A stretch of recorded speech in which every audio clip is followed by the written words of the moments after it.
Good afternoon and welcome to today's webcast. My name is Ben Frost. I'm with the American Planning Association's Northern New England chapter and one of the coordinators of the Planning Webcast series, which is hosted by APA's chapters and divisions. Today is a special webcast brought to you by the International Division of the American Planning Association for students in Mexico. So welcome to our friends in Monterrey.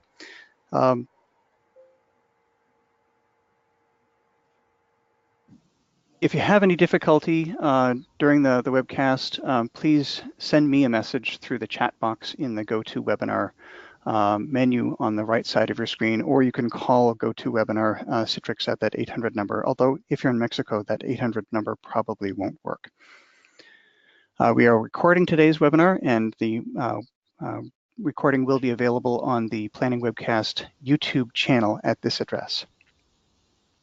And as I said, this is brought to you by APA's International Division, and you can find more about the division at this link here. And now I'll turn it over to my friend, Mark Lewis de Grace. Good afternoon, everyone. Thank you again for participating in this. We have a great list of speakers for you today. About 2 years ago at the American Planning Association's conference in New York, one of our colleagues who works in Mexico mentioned that the Monterrey Technical College was starting a program in urbanism, and they wanted to know if we could provide some guidance on urban planning and urban planning education in the US. So today is the fulfillment of that request. I'm a member of the American Planning Association's International Division, which is a division within the United States, is American Planning Association of planners who are interested in urban planning, urban issues in the United States, but also internationally. And we have members in Latin America, Asia, Europe, Africa, the Middle East, and Australia, where we try and learn best practices from other countries, but we also try and share our experience with urban planners and in urban planning to other countries. So with that said, I just wanted to give you a quick overview of the speakers today. We have, again, my name is Mark Lewis de Grace. I'm an urban planner. I've been in urban planning for about 15 years based in Washington, D.C. And my passions are helping foreign cities and governments think through urban planning and what makes best sense for them.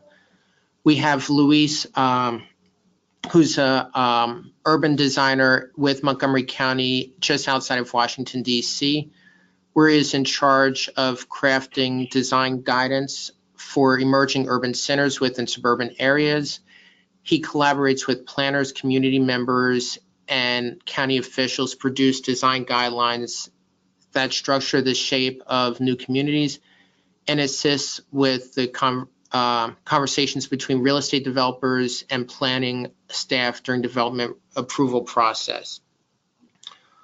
Juan Pablo Benitez Gonzalez obtained his master's degree in urban and regional planning at the University of Pennsylvania.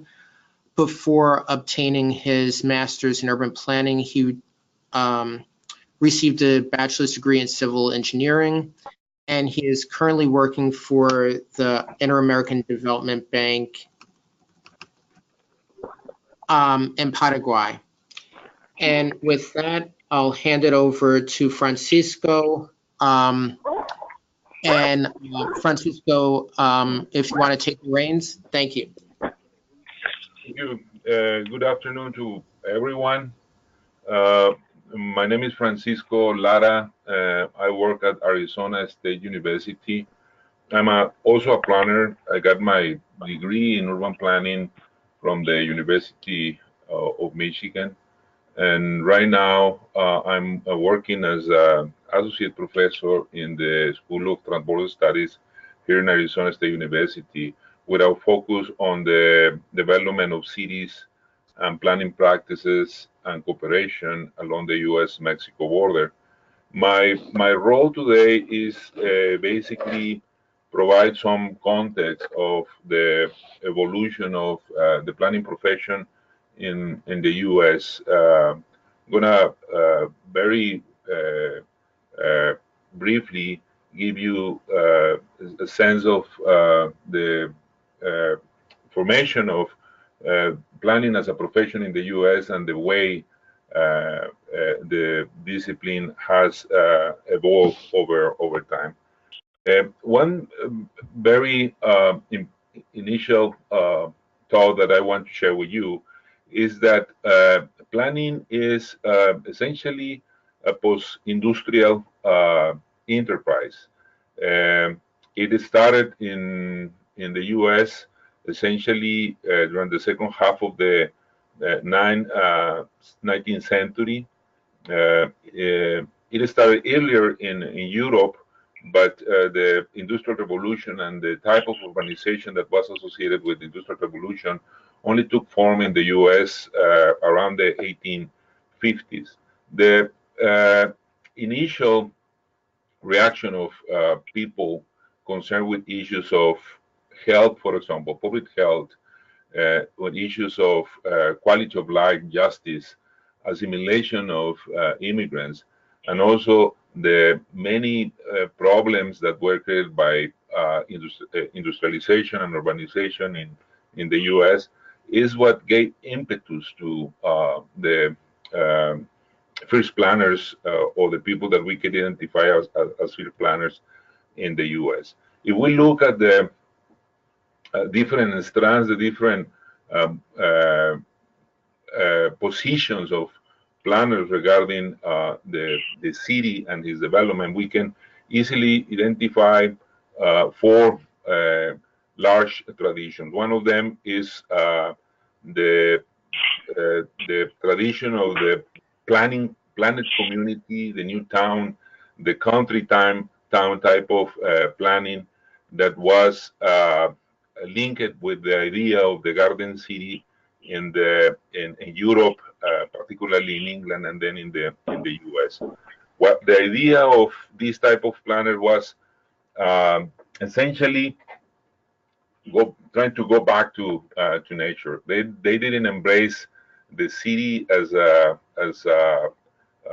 object, but actually they were to some extent trying to go away from the city. And the reason is that they saw the city as an unsanitary place, a place that was very difficult to reform.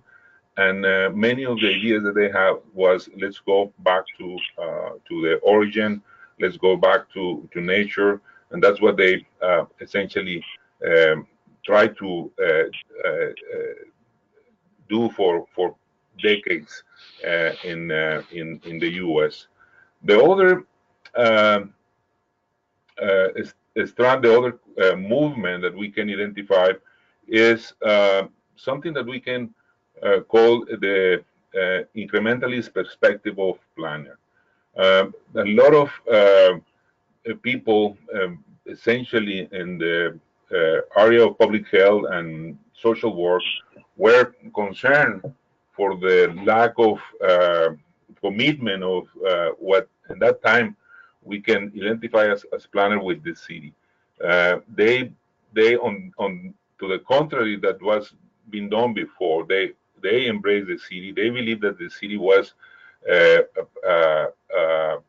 place that can be reformed and fixed, and the perspective that they use to some extent what we now call tactical urbanism. They were thinking, for example, and it was possible to transform the city into a place where people can develop a good life through very focused interventions that resolve the problem of sanitation, this connection with poverty, but also the issues of social justice, the issues of poverty and equity that Black cities created by the Industrial Revolution. This view, for example, approach the planning of cities and the reform of cities using a perspective that we can even called very domestic. The idea of many of the proponents of this view is that to address the issue of hunger and famine in many places, a solution could be, for example, the creation of public kitchens. The problem of sanitation and disease that plague many cities can be addressed through public baths. Open space like parks and sidewalks need to be created in the city in order to create opportunities for relaxation and healthy activities for city residents. People like Jane Jacobs, for example, is one of the main proponents of this perspective. So they were embracing the city. They were thinking that the city could be reformed, and their effort was basically focused on incrementally improving the city. Then there is in the early 20th century a new movement that basically established the conditions for the professionalization of the urban planning practice. This movement is linked, for example, with the City Beautiful movement, and has certain events that happened at the end of the 19th century, early 20th century that are really important. One is, for example, the creation of the School of Landscape Architecture in Harvard in 1998. We can say that that was, to some extent, the first planning school in this country. So the emphasis was more on the physical design aspect of the city. There was attention being put to the idea of planning the city in a similar way to what we do in our time. In 1909, for example, there was the first National Conference of City Planning in the U.S. in Washington, D.C. That can be thought as the initial official formation of planning as a profession. We cannot forget, for example, that in 1909 it was an important year because the culmination of the general plan of the city of Chicago. One interesting aspect of all these events is that, for example, the general plan of Chicago, it was a plan basically promoted, supported by the private sector. Planning after the first National Conference on City Planning in Washington, D.C. become a public enterprise. There is an explicit attempt, an effort to link the planning of practice with local city governments, particularly with municipalities. So there is this transition from a practice that is anchored in the private domain to a practice that is more linked with the public domain. In this period, the idea of planning is focused on efficiency in the utilization of public resources, is also efficiency in the sense of creating spaces within the cities that facilitate the movement of peoples and goods. Is a city, is a space that is being thought as an object that can be reformed, that can be transformed using rational principles of efficiency and optimization. And then zoning as a practice is embraced after seeing the application of these principles in Europe, particularly in Germany. And the profession become pretty much attached with the idea of separation of land uses through the use of ordinance and other regulation in cities that zone different activities. So if we dig in these three large traditions, we see that at the beginning, the concern was, let's go away from the city, let's reconnect with nature. And then in the end of the 19th century, early 20th century, there is a return to the city. One last strands of planning practices in the U.S. is what we can call the regional perspective of planning, which is a practice of an understanding of planning that goes beyond the city and think in the city as connected with larger natural areas, ecosystems, for example, hydrological basins, or all cities as part of systems of cities, and in that way, the regional perspective is bring into the analysis. Many of the principles that sustain, for example, is this view of planning as a regional activity can be seen in the current perspective of sustainability. For example, many of the people in here in ASU, for example, in the School of Sustainability, are by definition regionalists. They understand the city as a part of a larger system, including nature and including other cities. I would say that just to finish my participation here, that if we try to summarize what are the main concerns of the planning profession in the U.S. and I guess in Mexico too, it has to do with the issue of thinking the physical dimension of cities as the most important, as it was done in the U.S. Early at the end of the 19th century, thinking in the sanitary public health aspects of the city that it was done on, for example, at the early 20th century, or thinking the city as a part of a larger system. It was done by the regionalists, and it's been done by the sustainability approaches to city planning and regional planning currently.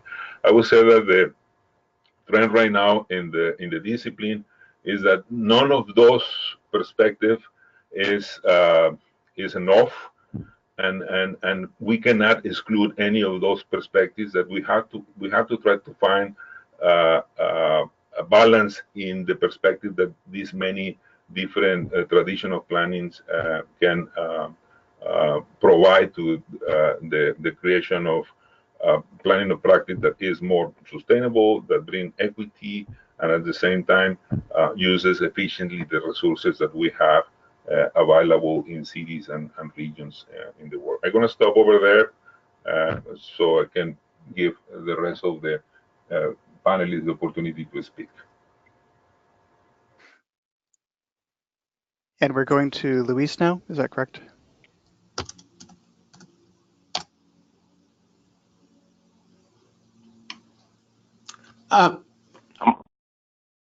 Yeah, you can hand it over to Luis.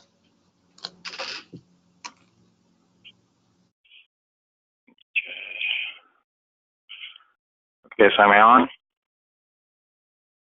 Yes, you Good are. afternoon to everybody. Good afternoon to everybody. My name is Luis Estrada, and as Mark mentioned before, I am an architect and an urban designer with Montgomery County Planning Department, which is a jurisdiction just outside Washington, D.C. What Mark asked me to do for you today is to speak about the role of architecture within the planning processes and how if in any way possible it works or not together with the efforts that are going on in a number of different places right now. And what I wanted to do for starters was to show you a couple of images to illustrate that some of the concepts that Francisco was mentioning in the beginning about the duality between wanting to live in the countryside and the necessities of city life and going back and forth between one and the other are, for the most part, what shapes the conversation that architects have and what they bring to the table during the planning process. And what I wanted to do was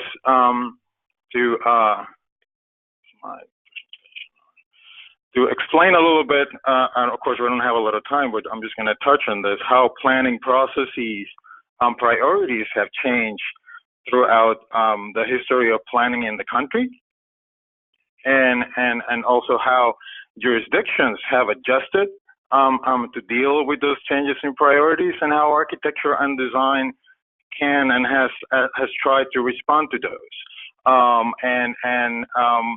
I wanted to use some of these examples that are historic examples. Some of them are situations that happened before planning officially started as a discipline in the country, but it's important to see the difference between intention and what actually happens as a result of those intentions to start defining what are the issues that we're still dealing with when we're trying to use design to supplement planning efforts that are going all over the country. I mean, what you see in the screen is it's a map of Philadelphia. This is the original city grid that was planned by William Penn in around the 1700s. And what's interesting, and again talking about that duality between the city and the countryside, when the grid was planned originally, the intention of it was not to create areas of high density, but to ensure that there was sort of an adequate spacing of structures that would allow for the creation of a somewhat rural community, a pastoral situation that would bridge between one river and the other. And what ended up happening in the end is that the Delaware River, which is on the right side of your screen, became the most important means of transport, and it became the focus of commerce. So all the density started piling up on that side of the town, which is different, which is a departure from the original intent of the planning effort, if you want to call it that, at that time. So again, that jumping back and forth between what the land forces and the local economic forces make you do versus what your original intent was, is something that still pervades today. And over the course of time, jurisdictions have actually adopted measures to improve the conditions of the density concentrations that happened pretty much in every city that was planned in any of the original 13 colonies. The next image I have is from New York City, much later in time, but it's again a city that was a result of the implementation of a grid system and great amounts of density.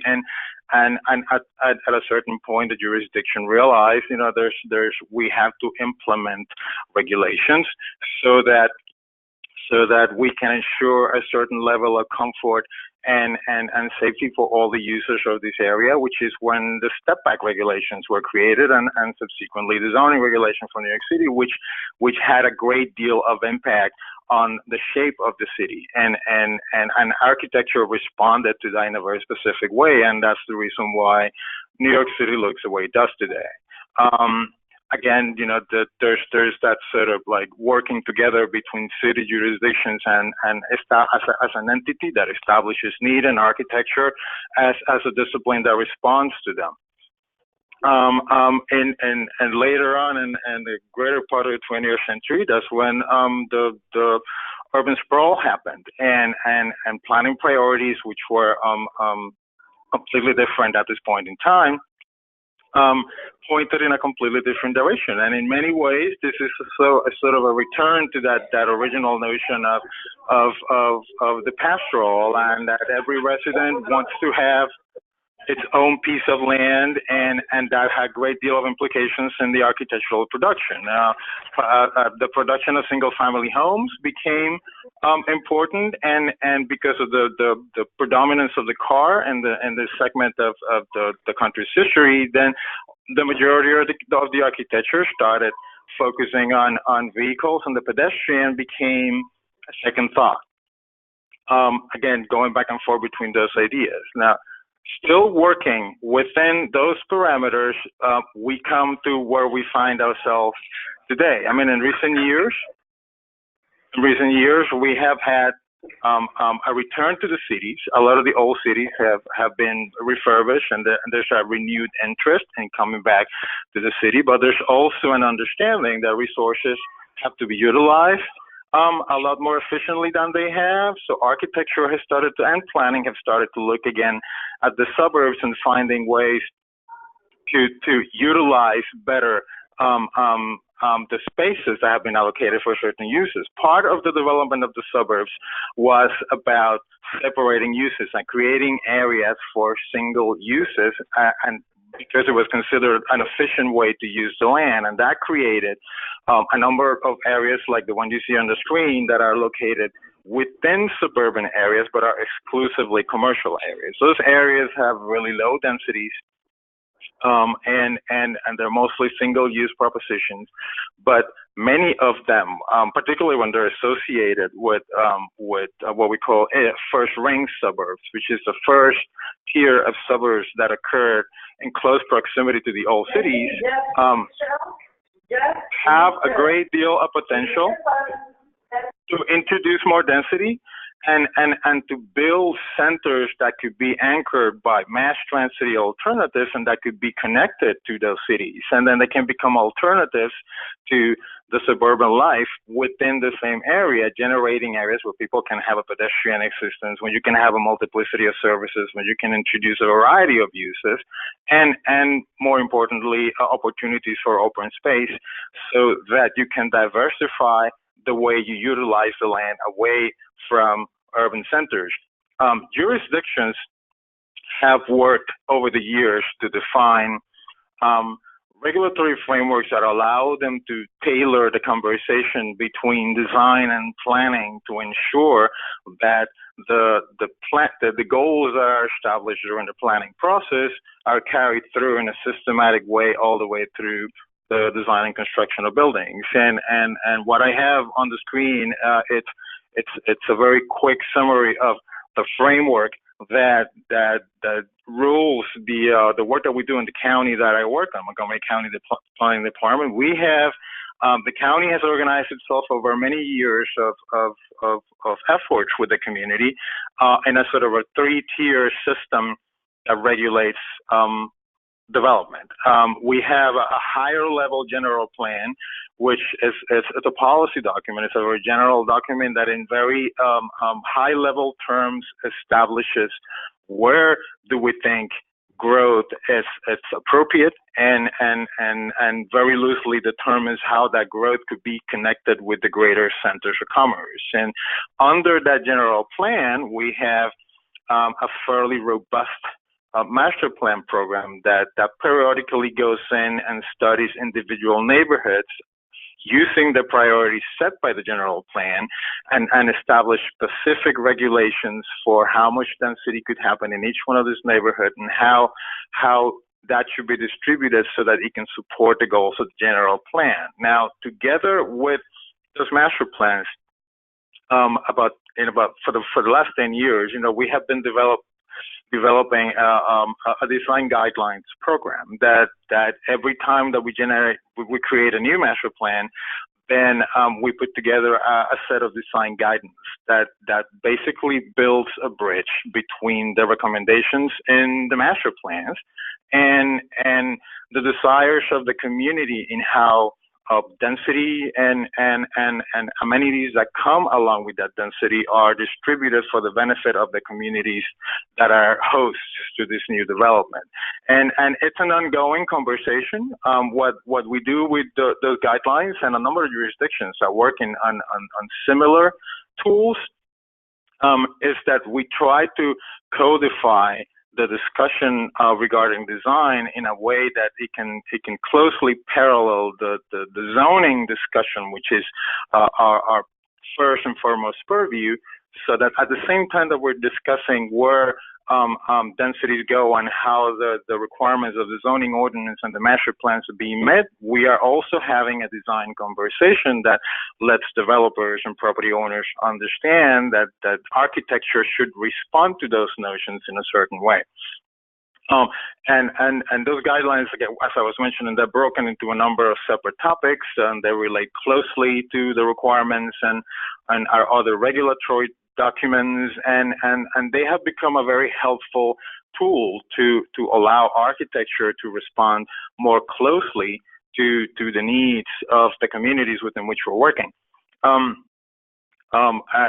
addition to that, and as part of the design process that we follow, we usually try to establish a number of principles that guide our design conversations, so that we have a way of educating the public and the property owners about what design can do and what should they expect from the architecture enterprise, from the perspective of a community member that is looking to improve their community. And this is just a general list of principles that we usually relate to.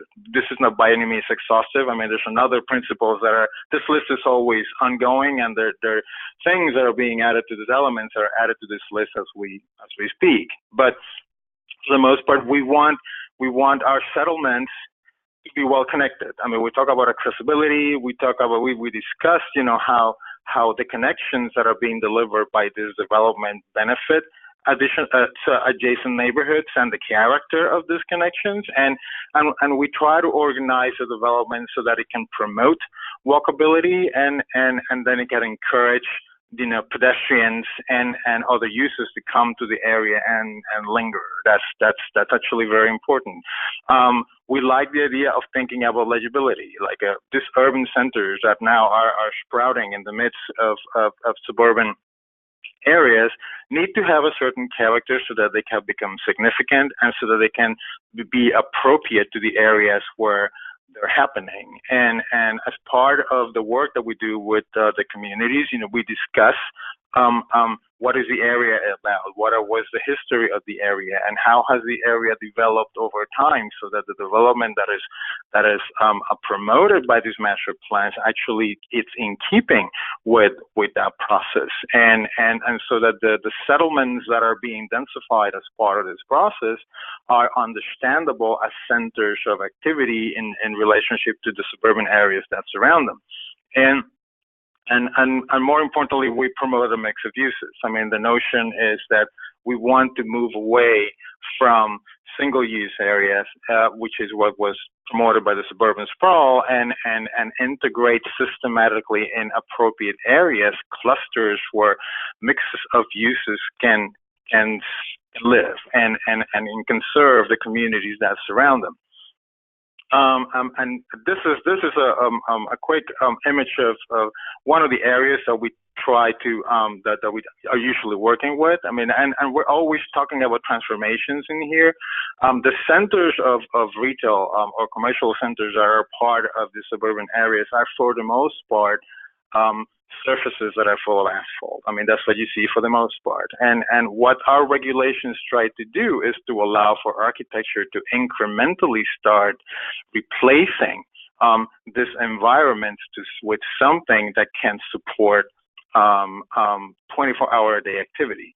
And that's when we start talking about the different elements that are discussed by the design guidance that we talk about. I mean, we talk about ways of improving the connections and improving the roads that are actually going to be, the structural system of the development. And then we also talk about the types of development that we need to be bringing so that these connections that we're building can be activated properly. And after everything is said and done, and these processes take a really long time, when we do a master plan for any of these areas, usually we assume that it has a 25-year shelf life, after which we go back and analyze, what's happened, what didn't happen. I mean, were our assumptions correct and all that. So we're constantly fine tuning, how can we address whatever the area needs, so that it can end up being a sustainable and supportive environment. And the last thing that is also really important, which is actually really difficult to control, but we always like to keep in the back of our heads, it's sociability. We can build a number of things. We can regulate a number of other things, but ultimately, after everything is said and done, I mean, the spaces and the areas that we build have to promote social interaction, and more often than not, that happens after the fact. I mean, there's a lot that architecture can do and the planning can do to promote that social interaction. But that's why we're constantly fine tuning what the conversation needs to be between planning and design, so that we are up to speed with whatever is the most recent thinking about promoting these kinds of activities. Because in the end, and I'm going to end with this image. What we want to create are places that are memorable, because memorable places people keep coming back to, and that idea of keeping coming back is what we believe is the most important factor of how a place can survive, and that's what we like promoting. So I'm going to stop here so we can have time for everybody else, and I suppose we'll take questions at the end. That's what we're going to do. Yes, that's right. Okay. And now we'll go to Juan.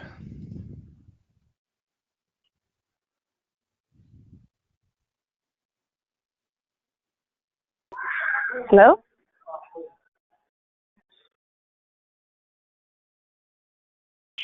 Hello, Hello? I think Melinda is coming first before I speak. I just want to confirm that that's the case. Hello? Hello, Melinda. Are you guys? Let's have Melinda next, and then Juan. Okay. Hi. Hi, everyone. How are you doing? Thanks, guys, for the time and the opportunity to share. As I said, I'm Melinda Sanchez Dona, and I'm currently working with a few nonprofits here in the greater New York City area.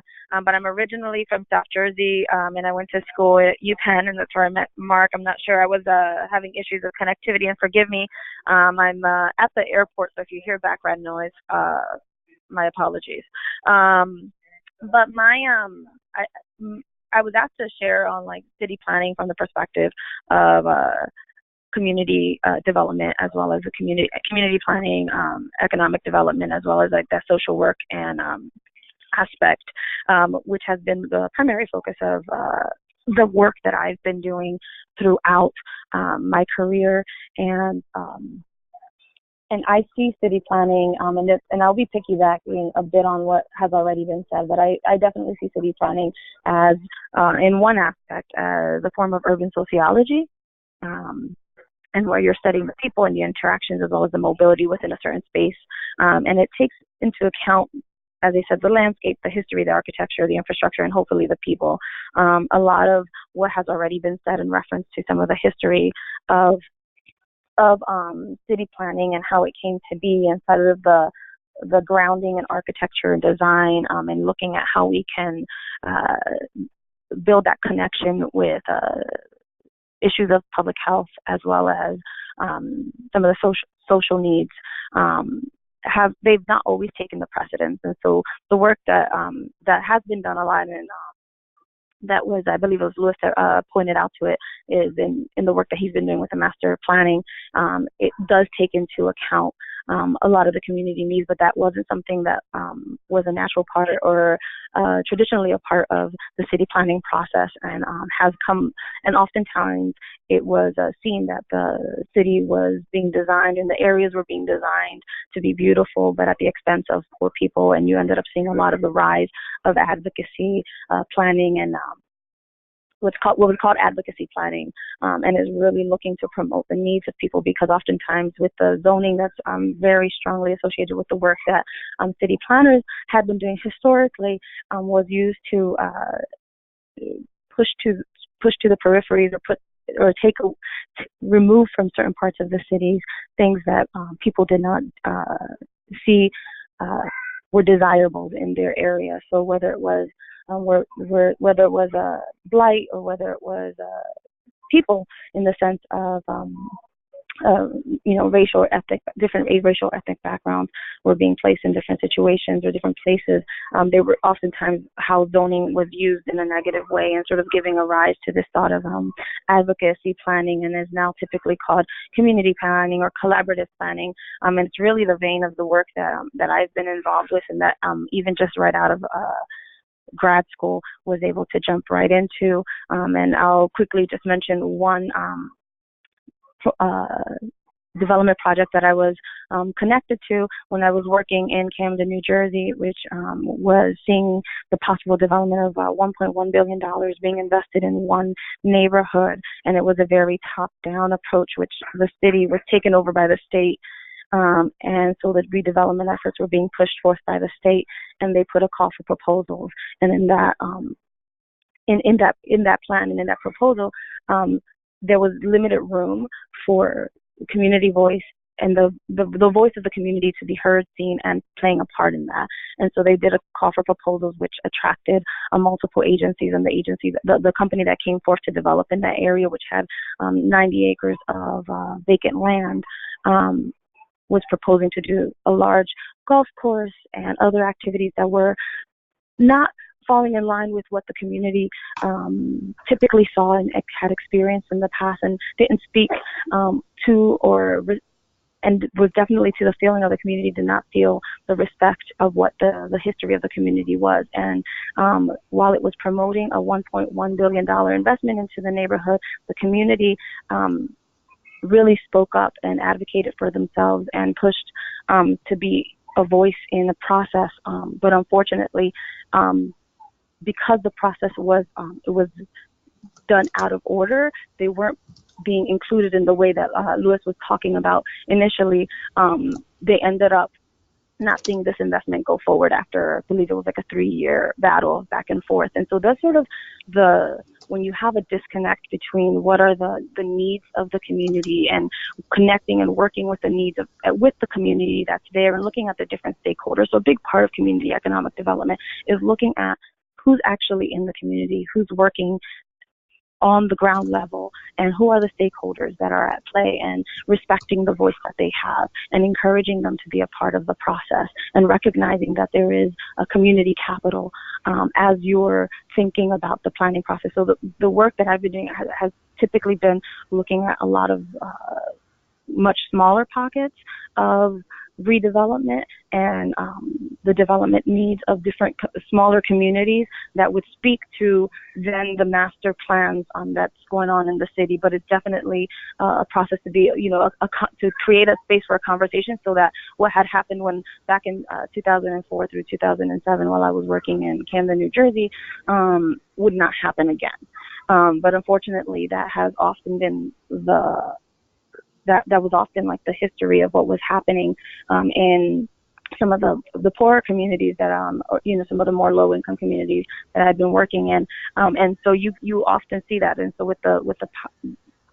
with community economic development, is really looking at the fact that there is community capital, and understanding that there's the different capital that you can find there in reference to the physical, as well as when you're having the human resources. And forgive me, I'm looking at my slides here that unfortunately I wasn't able to share with you all. But there's financial capital, there's physical capital, there's human capital, environmental capital, as well as social capital that you can find within any particular location. And a lot of understanding of the additional layer of the people from the community being educated into what are those things that they have and what they can grow from, and that they can form into community development corporations and really share the ideals that they have for the community and the visions that they have for their community in promoting it and moving forward, and really speaking to the work that can be done. So that it's not things that are being done to them and for them without them. And so that's one of that's a lot of what when I think about the community economic development, and when I think about what city planning's part of the role that we do, and I think Louis was speaking to this in reference to how part of our role is to educate the residents as well as the stakeholders in understanding the process of planning and understanding what they can expect in the process, but also helping them share their voice and their thoughts into what can be and what they'd like to be, because they know the community a lot better than any of us, and they'd be able to contribute through practices, even by educating them and incorporating them into charrettes and other typical planning practices that we've been exposed to, or that you might be exposed to, but they have not. But in doing this, they'll be able to be a part of the dialogue and really incorporate their ideas into the larger plans and hopefully the success of positive redevelopment. And I'm going to stop here, and please feel free to reach out to me. I can give you information regarding the case that I was talking about in Camden, New Jersey, that I was working on and feel free to reach out to me through email. Mark, I believe you have that information that you can share with them. I'll be on mute. But I'll be on for as long as I can. I know, this is unfortunately became a travel day for me. But please feel free, and if there's any questions, Mark, please feel free to generate my email. Okay, thanks, Melinda.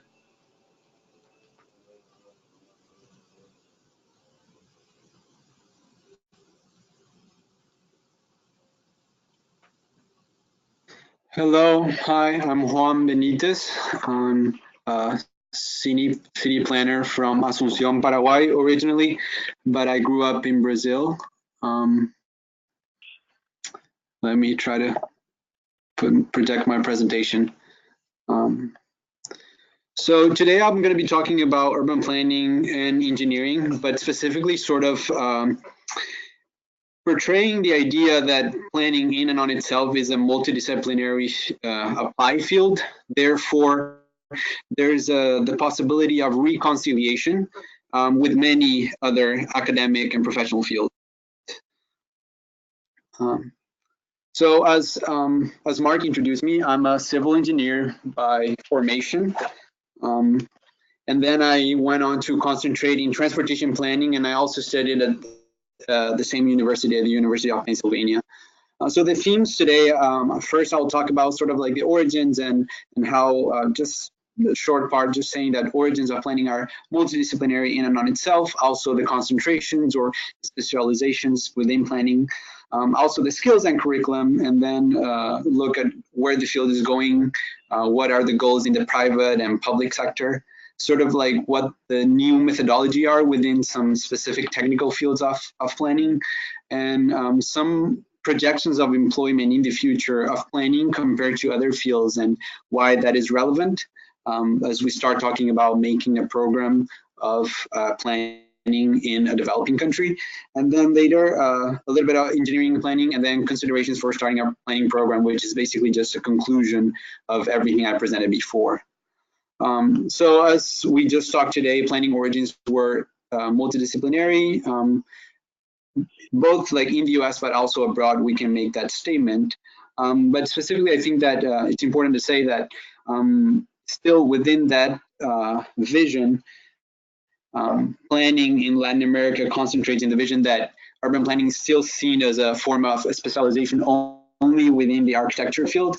And the issue with that is that many times also the programs are also focused on sort of the theory of planning, and is not really a professional or applied field, which I think is something that's really relevant as the Monterrey school starts to project itself into creating a planning program.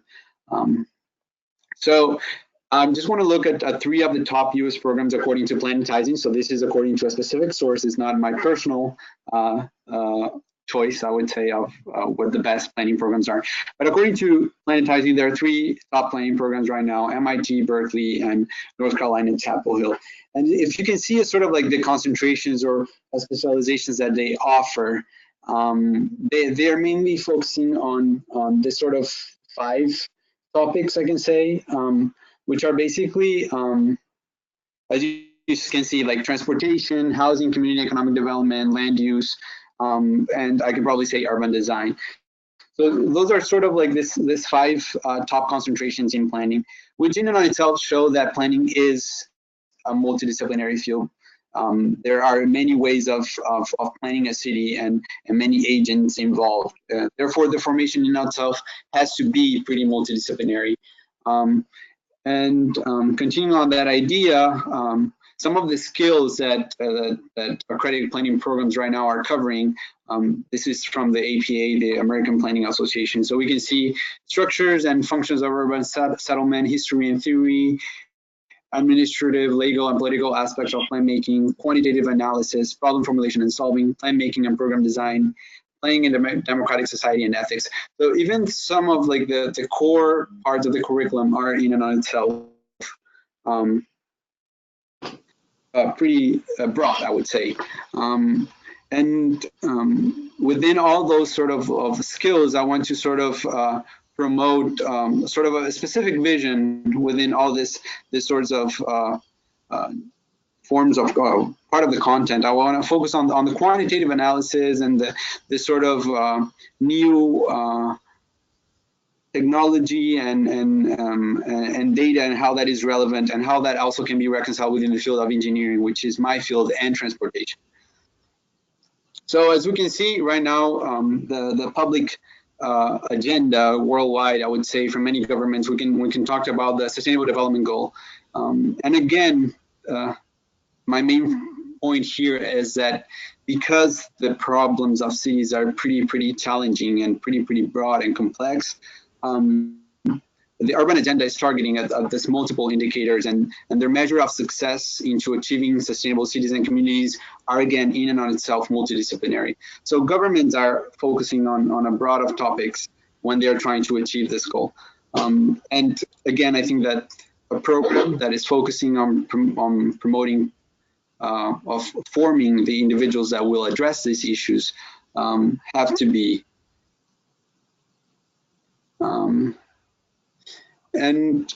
within this sort of vision, I think that the smart city paradigm falls into place as a methodology to address issues in the city. So this vision, basically what the smart city paradigm promotes, is a vision that if we can gather enough data about how things are working in the city, we will have a better understanding of what's happening, and we'll be able to channel the few resources that we have in a wise and smart way, and hopefully succeed at addressing them.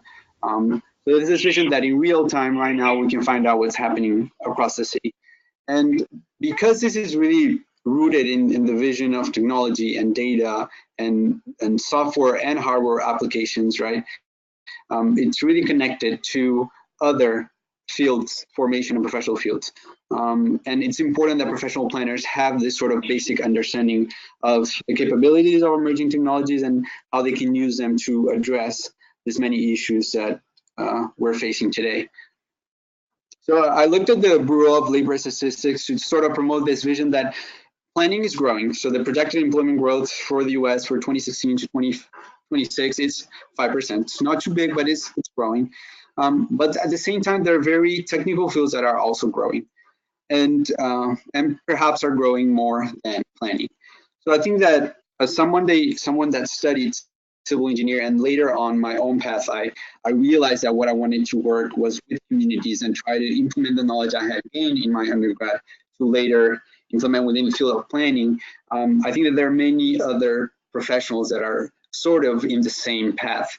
And it's important to try to include them in the vision of the kind of programs that the program in Mexico is trying to develop, especially in countries, maybe I'm making a generalization here, but at least from my vision from Brazil and Paraguay, is that in where there's sort of this utilitarian vision of professions in which people are getting into really technical professions, but then later they want to find a place where they can apply all this knowledge. It's really important to sort of opening the doors and try to help students see themselves applying all this knowledge within planning, basically, to not be too redundant.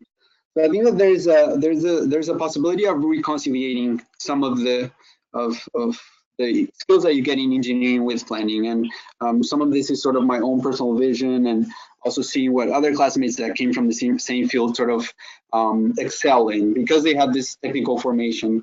When they come to planning school and we're working in projects, because they are mastering the skills already, they are succeeding in many ways. But I think that civil engineering, the formation that you have in project management, helps when, especially right now when I'm working in development projects in Asunción, working with BRT projects, and sort of having that formation is really helping me to establish key project indicators, try to work with many stakeholders. Then the design skills, AutoCAD is really helpful.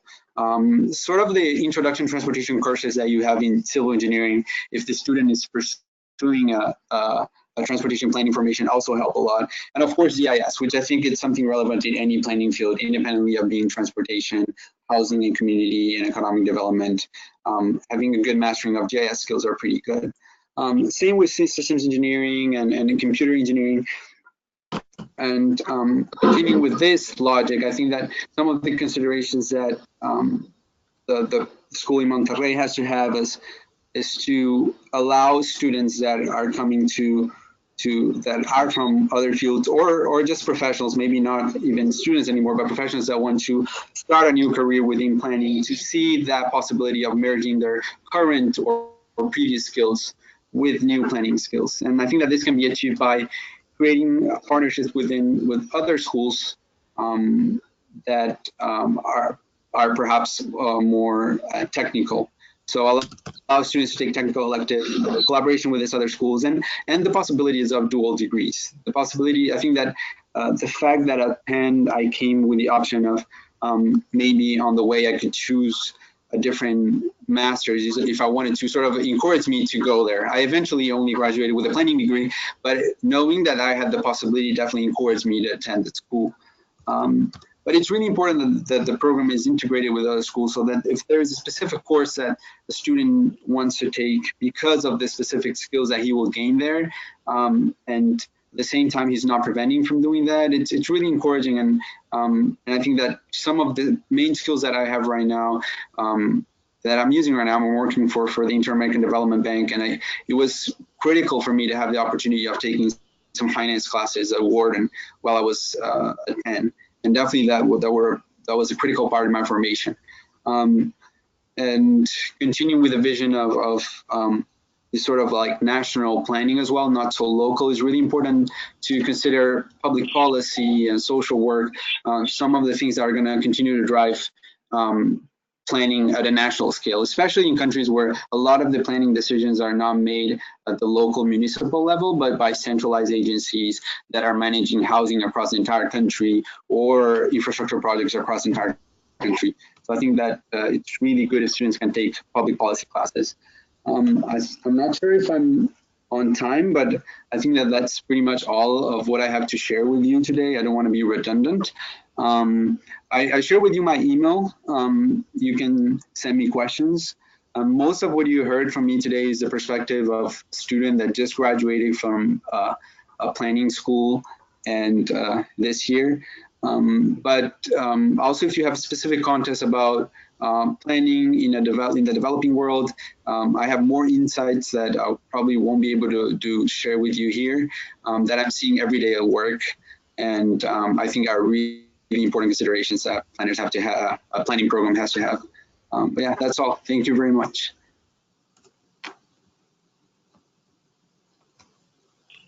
Hi, thank you, everyone.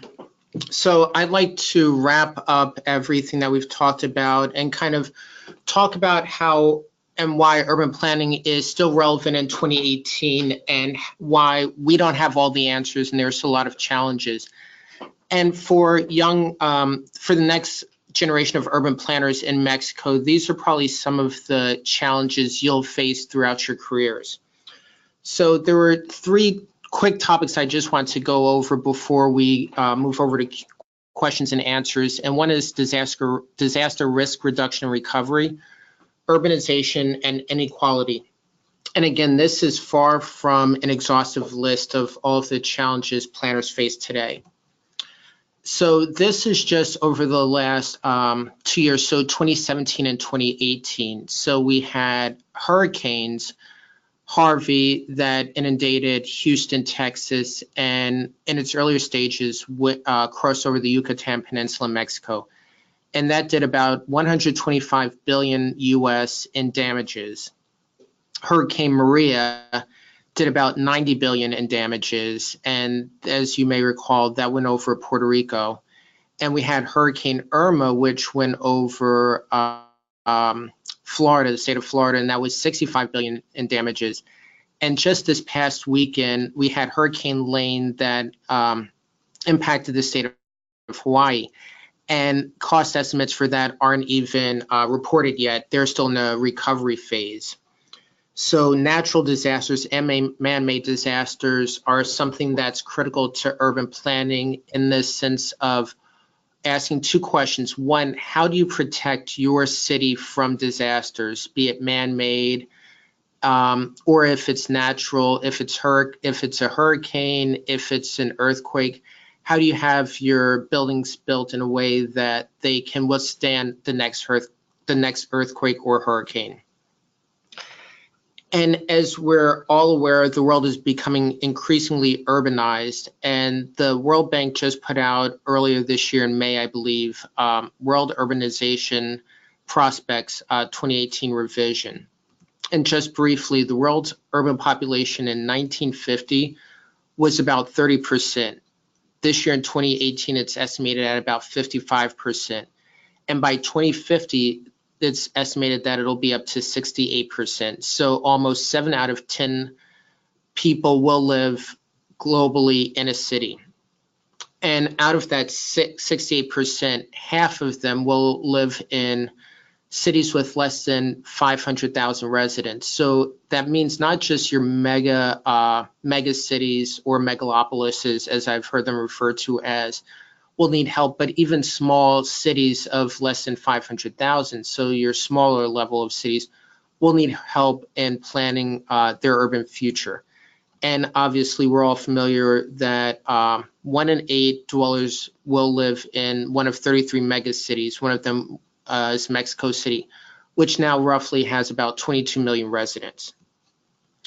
Another thing that's important is sustainable urbanization is key to successful development. This, again, comes from the World Bank publication where it says integrated policies that benefit urban and rural citizens is important.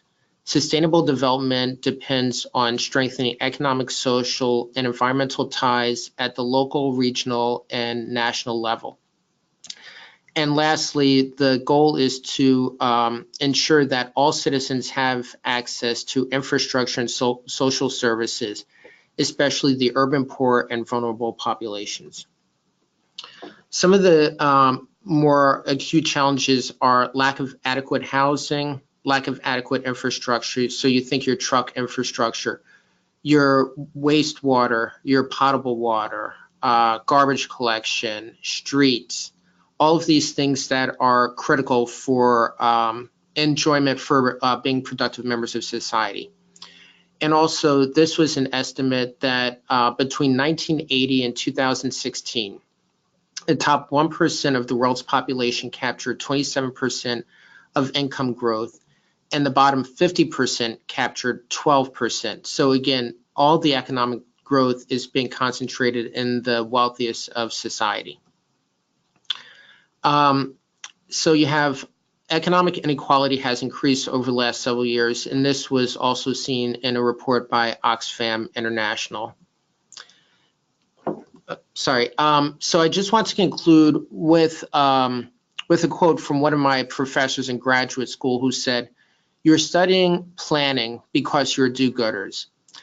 And I think this speaks to the challenges that we all face, but also the reason we went into this profession is because we want to see cities do better. We want to see people of all income levels be productive members of society. So these are our emails. So with that, I'd like to turn it back over to Ben and Francisco for questions and answers, and we'll try collectively to answer all of your questions. So thank you.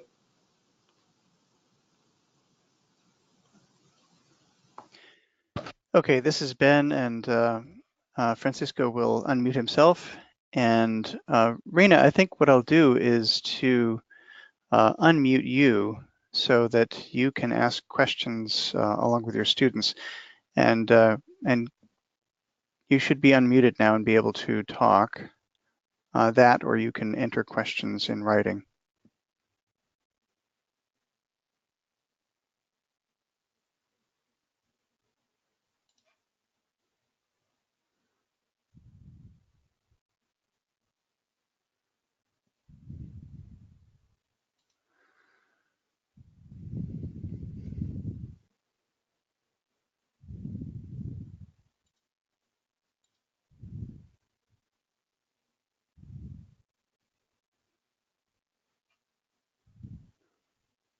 Hello, Reina, are you there?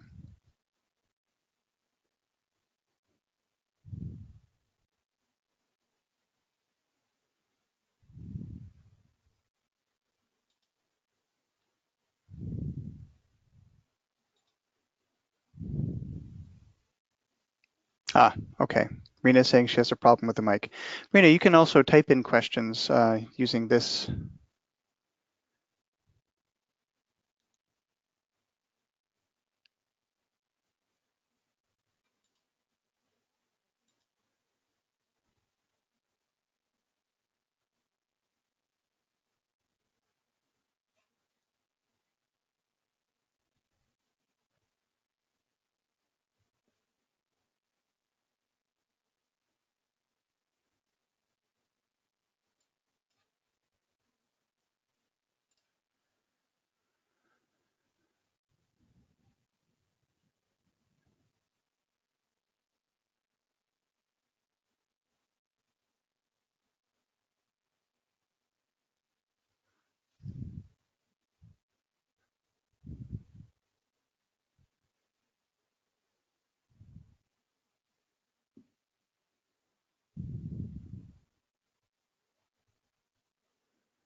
So Reina is asking if we hear her, and we do. We are getting a little bit of feedback. Reina from Mexico, do you hear me? We hear you, but it's difficult to hear you. But we Yeah, do hear you. Okay. Thank you so much. Do you hear me better now? Yes, that is better. Okay. It's better here now. Good afternoon. This is Reina and Melinda from Mexico, and we're here with our students in our classroom, and we think it has been a very interesting conversation, lectures this afternoon. You've certainly been talking about a lot of different planning issues with our students. I would like to know if some of you have actually have been to Monterrey, and if you have, I would like to know what you think as a city we should be focusing on trying to develop the next,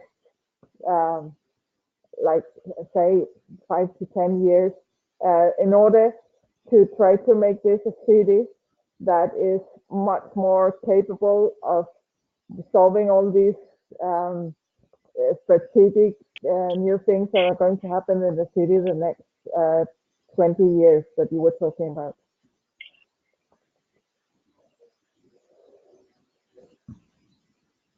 This is Francisco, Lara. I personally been to Monterrey a few times. I'm originally from Mexico, from Baja California, from the Tijuana area. So I had the opportunity to see the city of Monterrey.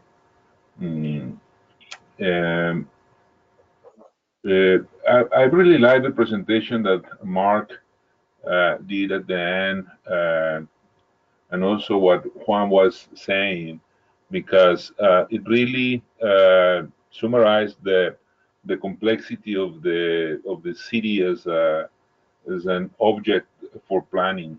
I mean, there are so many different areas. As that Mark said, the list that he presented and the list that Juan presented is not all. There are so many more things. I mean, issues of transportation and mobility, issues of housing, issues of justice and equity, preparation for disasters, recovery, the issues of economic development, community integration, assimilation of new population groups, the connection of the city with the larger region to which it belongs.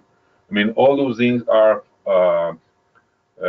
very important and complex areas for planners to be engaged. And obviously, the city of Monterrey has all of them present, which I believe is unique to the city of Monterrey, is that historically has had the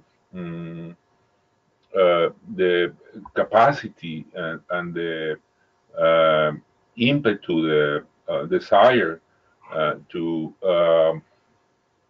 solve all these problems using both research, knowledge, and institutional tools. And in that regard, the city of Monterrey, the metropolitan area of Monterrey, is in many ways ahead of many other cities in Mexico. However, the complexity of the problems that comes with rapid population growth and economic expansion are critical. In addition to the fact that Monterrey is a city that is in a region in the northern part of Mexico that is subject of a lot of different process like trade, migration. The proximity to the border is clearly a factor that is really important to keep in mind when thinking in the future of the city.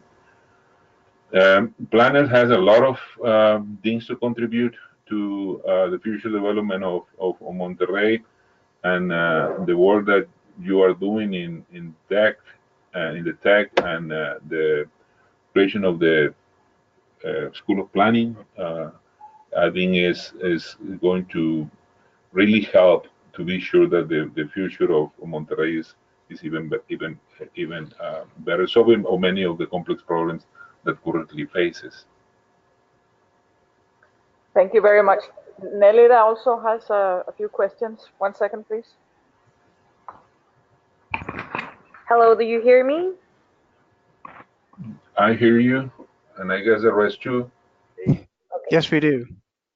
Okay, thank you. First of all, thank you everybody for your presentations. They were very enlightening And I think that here our students are very happy and excited to hear about what the planning career is working on. And my first question is, since we have here mostly, well, actually all of our students, architecture students, what is the role of architects and planners in developing more bottom up and participatory strategies to promote projects, especially in the context here in Mexico of informality and inequality and social segregation?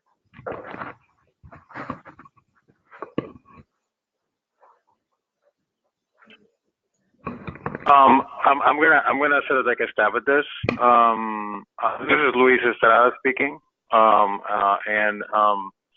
What we do, at least in the jurisdiction that I work on, and I haven't had the opportunity to visit your region, but we work closely with the community and city council that is above us. And whenever possible, we try to serve as a bridge between property owners and the communities that surround them to try to identify what kinds of development priorities can be put on the table that can turn into projects that could fulfill a need for the community. Now all we are, unfortunately, is just facilitators. I mean, we don't really have the tools to actually like create a project, but we can plant the seeds so that things happen. Right now, we're working in a couple of exercises with a property owner, trying to identify how he can better utilize his property to serve community needs, and we're hoping that is going to turn into a project that the owner is going to be interested in pushing forward. But there's only so much we can do to push for that. Well, sometimes we wish that we could do more, and we have been actively trying to establish a way to develop a conversation with county leadership so that we can be more proactive with their economic development office in recommending projects that may be beneficial, county projects, and hopefully that conversation will lead somewhere, but it's a work in progress. I think I can also contribute a little to answering that question. And I'm going to speak from a specific context, which is Paraguay, and hopefully it can provide insights to the situation in Mexico. I think that in our context, there's a lot of interest with any projects. There's interest from the private sector, from the public sector, and politicians. Within the structure of the state, there's a lot of interest within the multiple agencies that work and can be involved in a project. It can be from infrastructure or public works or transportation or housing or municipalities or whatever form of government exists between municipalities, if it's a regional or a province or a state. So there are always this multiple interest in conflict. And a lot of times the population gets confused between those multiple interests and multiple contexts. And I think that something critical that we need here from planners, and perhaps we haven't acted or took that role yet, is provide the narrative to explain to the public exactly what are the benefits, what are the disadvantages, what are things that are being portrayed on the media that really don't represent their interests, and what are also the interests at stake. A lot of it here, it's really political, and it's really important to sort of create the narrative to empower people to understand what is the real story behind all of this interest. And a lot of it comes through civic participation. And I think that that's another issue that, especially in Paraguay, we don't have enough civic organizations involved in the planning process. And it's really important to find ways of collaborating with other planners and with students and with the academia and with even high school students and young people that are sort of interested in the topic as well. Sort of this literacy of space, spatial literacy. What does this project mean for your community? What is the story behind your community? Why is it in the way that it is? What are the policies that affected the way you live? Why do you live in this slum? Why is the water contaminated in this area? Trying to empower people to understand what is the real narrative in their context. And then within that recognition of injustice, empowering them to become involved in the planning process. But I think that the role of the planner, I think the main responsibility there is sitting and trying to show that narrative, expose that narrative, I think. Thank you so much, Luis. And to follow up that question, I found very interesting what some of you mentioned about incremental projects, like the power of having a small project that can later be developed into something else, or that can spark some other activities, or that can have the potential of sort of scaling up. So what are, like, in the different areas that you have expertise on, what is your experience, or what is the power that you see in those types of projects that maybe here we can start in the academia with the students to sort of like start changing the mindset of the politicians or the public servants, etc., or even of course the private sector. What do you think is the role of those projects?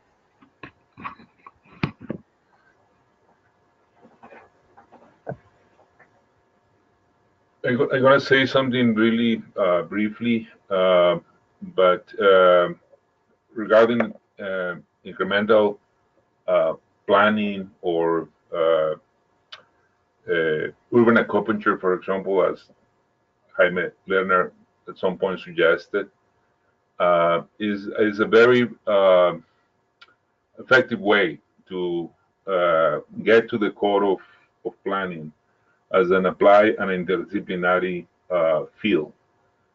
If you think, for example, in interventions at the neighborhood level in cities, in anywhere, but in Mexico or in Monterrey, for example, through the creation of open space or improvement of existing public parks. That's an area that offers a lot of opportunities to connect public health issues, recreational opportunities, ecological services, handling or management of hazards associated with flooding, the creation of economic opportunities. There are so many areas that converge in the idea of creating, for example, parks, open space, and also networks of green infrastructure in cities. This is something that can be attractive to city managers, the private sector, obviously, and also to citizens. I think it's an area where you can also, for example, encourage and create avenues for the involvement of citizens in the solution of urban problems. One critical aspect that we have to address in many Latin American cities is the issue of substantial, significant, meaningful participation of citizens in decisions that pertain to cities. It's not enough, for example, to create the institutional mechanism or generate information that can help the citizens to become more informed about issues that affect their cities. But we have to be very proactive in really bringing the opinion and the energy and the ideas and the experience that citizens have about their own city, the cities. So this concept of incremental intervention in developing of urban infrastructure like parks of green spaces, open spaces in cities, is an example that I have seen working well in some places along the U.S.-Mexico border, and both sides of the border, in places like Tijuana, for example, or El Paso. There are a good example of things that you can do in that specific area. I have two questions, one from the students. One of them is, how can we lessen the gap between economic classes through urbanism? And the second question is, how much time does it take to see changes in economic growth after developing a master plan?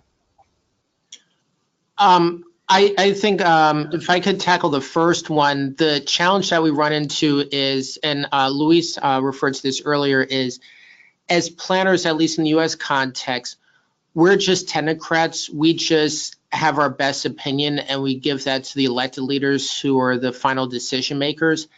And the challenge with that is we have our best ideas, but if you don't get that political leadership, if you don't get that political buy-in, then nothing really happens. I think as we were talking about the incremental urbanism, the best thing you can really do is try and educate the population and get them to buy into whatever you're saying. So if you recall from Francisco's presentation, one of the hallmarks of urban planning, one of our earliest documents is the Great Plan of Chicago.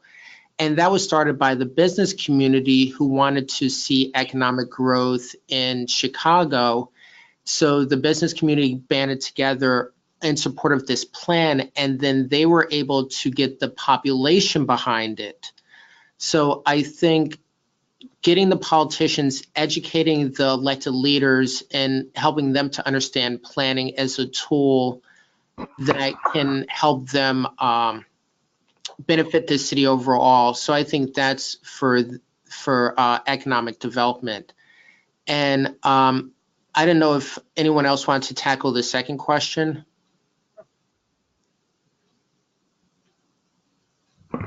Let me repeat it because it's really interesting. How much time does it take to see changes in economic growth after developing a master plan?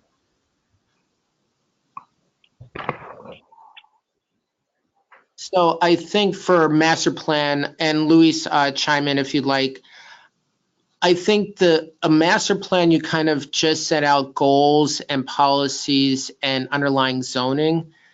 The real struggle we run into is that if as developers, as builders always say, the market's not there, so it's not in their best interest to build a housing scheme or build a commercial development.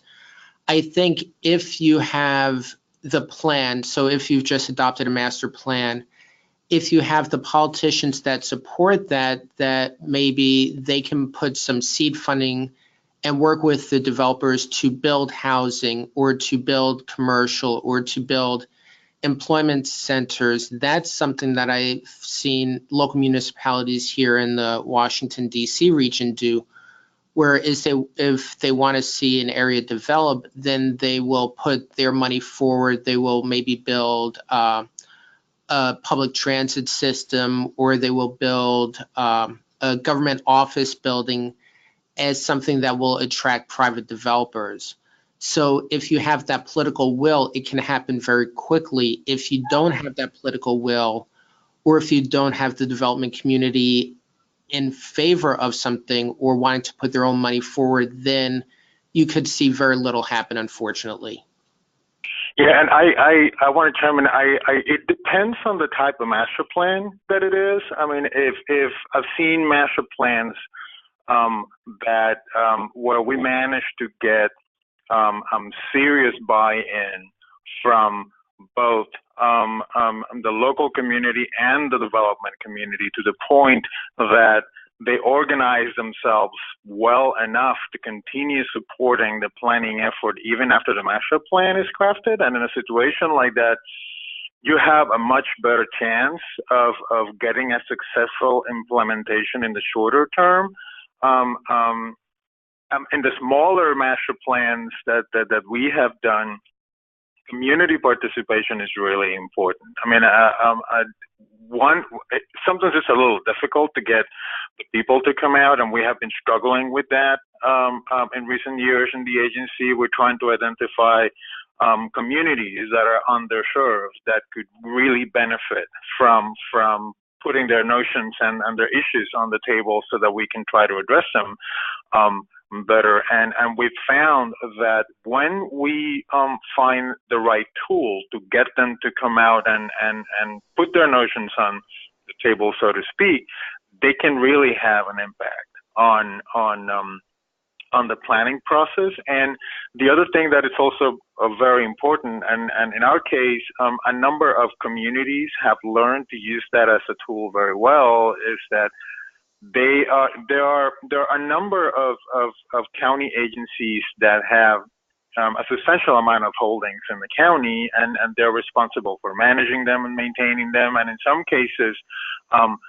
small improvements to those holdings can be used to leverage greater projects down the line, because a small improvement in a public holding can improve an area enough that it can trigger an interest on a private property owner to do something with their properties. And we have a number of community organizations that are very much in touch with all the agencies that are in charge for managing our park system, our school system, our road system, and they understand and they have learned over many years. I mean, I think that what Francisco was saying, how incremental this is probably the most important thing, because it takes a long time to build a constituency that understand how to use the resources that they have available and to understand that there are resources available for them. Our master plan program has been in place for several decades now, so our communities are very much used to using that to leverage certain things that they need. So to the extent that any community can start to think in that way, I mean, to sort of develop a process that involves local communities so that they can get used to the idea of participating and understanding where to go with their needs, it's a really important thing. Thank you very much for that. Was really interesting. Any more? No. We don't have any more questions for you, but we found it extremely interesting, and we hope that we can be doing stuff together in the near future. But we would write you an email on that. Absolutely. Better than doing it here wide open. But thank you very much, and I think we'll be stopping here from Monterrey. Thank you all for your time. Again, we hope this was informative. You have all of our emails, so feel free to reach out, and enjoy your semester, everyone. Thanks a million. Bye. Bye. Take care. Thank you very much. Bye.